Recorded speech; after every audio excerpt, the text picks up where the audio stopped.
ஒருபோதும் இனிமேல் பாஜகவோடு கூட்டணி கிடையாது, கிடையவே கிடையாது. என்றுமே அவர்களோடு மறுபடியும் கூட்டணி வைக்க வாய்ப்பே இல்லை என்று சொன்ன அதிமுக திரு எடப்பாடி பழனிசாமி அவர்கள் இருக்கக்கூடிய அதே மேடையிலே உள்துறை அமைச்சர் அமித்ஷா அவர்கள் அதிமுகவிற்கும் பிஜேபிக்குமான தேர்தல் கூட்டணியை இன்று அறிவித்திருக்கிறார்கள். பல்வேறு நேரங்களிலே தொடர்ந்து பிஜேபியுடைய மக்களுக்கு எதிரான பல்வேறு மசோதாக்களை, திட்டங்களை எதிர்த்து கொண்டிருப்பதாக சொல்லிக் கொண்டிருக்கக்கூடிய அதிமுக திரு எடப்பாடி பழனிசாமி அவர்கள் அதே மேடையிலே இன்று மௌனமாக அமர்ந்து அந்த கூட்டணியை ஆமோதித்து ஏற்றுக்கொள்வதை நாம் பார்க்க முடிந்தது.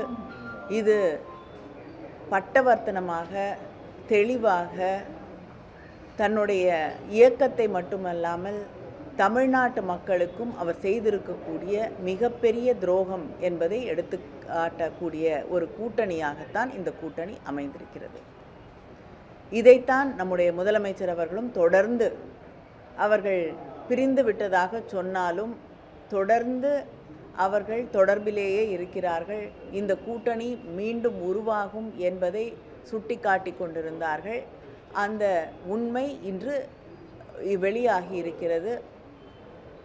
மக்களை அவர்கள் வெகுநாள் ஏமாற்ற முடியாமல் அந்த கூட்டணியை இன்று வெளிப்படையாக அறிவிக்க வேண்டிய ஒரு நிர்பந்தத்திற்கு ஆளாக்கப்பட்டிருக்கிறார்கள்.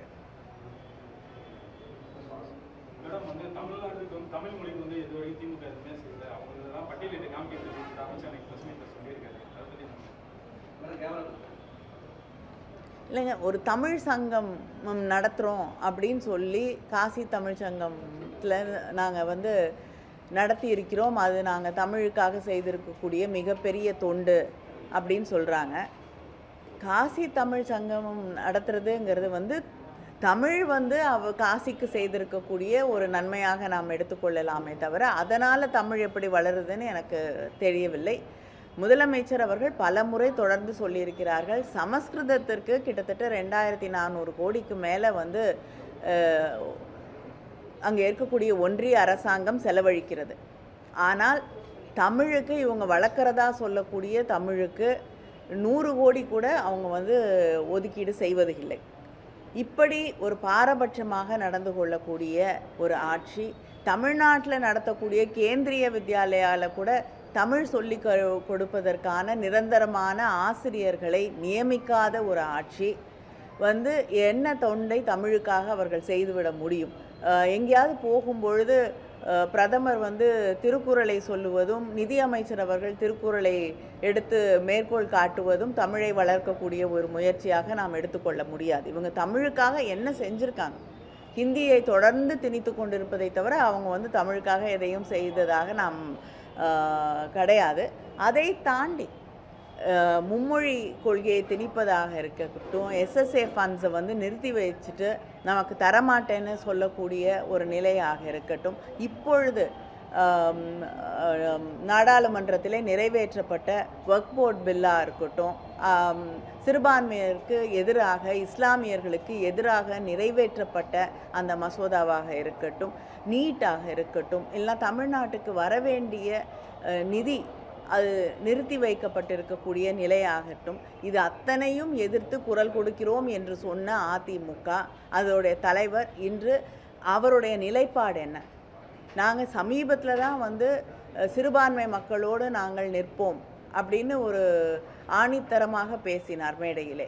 ஆனால் இன்று அதே மேடையிலே யார் அந்த மசோதாவை நிறைவேற்றினார்களோ அவரோடையே அந்த மேடையிலே அவர் அமர்ந்து கொண்டிருக்கிறார்.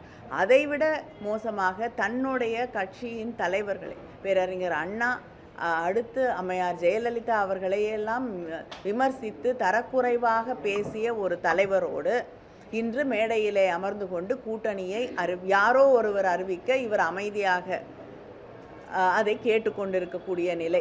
யாருடைய தலைமையில் கூட்டணி அமையுதோ அவங்க தான் வந்து அந்த கூட்டணியை பற்றி அறிவிப்பார்கள், பேசுவார்கள். இன்னைக்கு பேசக்கூடிய உரிமை கூட அவருக்கு இல்லாத ஒரு நிலையிலே கூட்டணி அறிவிக்கப்படுகிறது. தங்களுடைய தலைவர்களை எல்லாம் இழிவாக பேசிய ஒருவரோடு அந்த மேடையிலே அமர்ந்து கொண்டு அந்த கூட்டணியை ஏற்றுக்கொள்கிறார் என்று அவரே அதே தலைவர்களை தன்னுடைய வீட்டுக்கு அழைத்து விருந்தளிக்கக்கூடிய ஒரு நிலைக்கு அவர்கள் தள்ளப்பட்டிருக்கிறார்கள். இது வந்து கட்சிக்கு செய்யக்கூடிய துரோகம், தமிழ்நாட்டு மக்களுக்கு செய்திருக்கக்கூடிய மிகப்பெரிய துரோகம். அதனால் இதுக்கு தகுந்த பாடத்தை தமிழ்நாட்டு மக்கள் சொல்லித் தருவார்கள்.